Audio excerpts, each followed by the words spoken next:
नमस्कार दोस्तों, आज हम देखने वाले हैं कोशिका विज्ञान से संबंधित खोज के बारे में। कोशिका के अध्ययन को हम लोग साइटोलॉजी कहते हैं।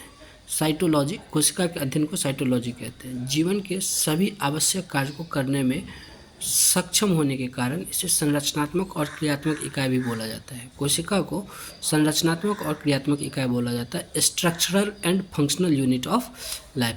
कोशिका की खोज के बारे में अगर हम बात करते हैं तो 1665 ईस्वी में रॉबर्ट हुक के द्वारा कोशिका का खोज किया गया। इनकी एक पुस्तक है जिसका नाम है माइक्रोग्राफिया। इन्होंने डेड सेल का खोज किया था।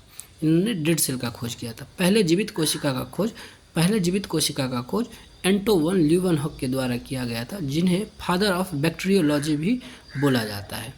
केंद्रक की खोज की बात करते हैं तो केंद्रक की खोज रॉबर्ट ब्राउन के द्वारा किया गया था। न्यूक्लियस की खोज किसके द्वारा किया गया था? रॉबर्ट ब्राउन के द्वारा किया गया था।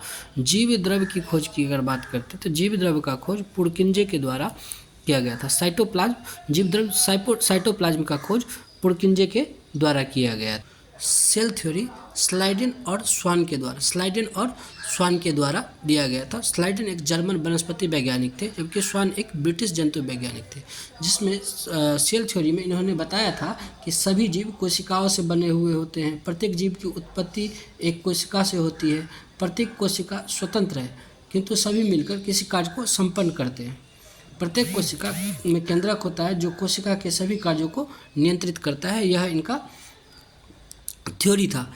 सेल थ्योरी जो है वह विषाणु पे लागू नहीं होता है। सेल थ्योरी विषाणु पे लागू नहीं होता है।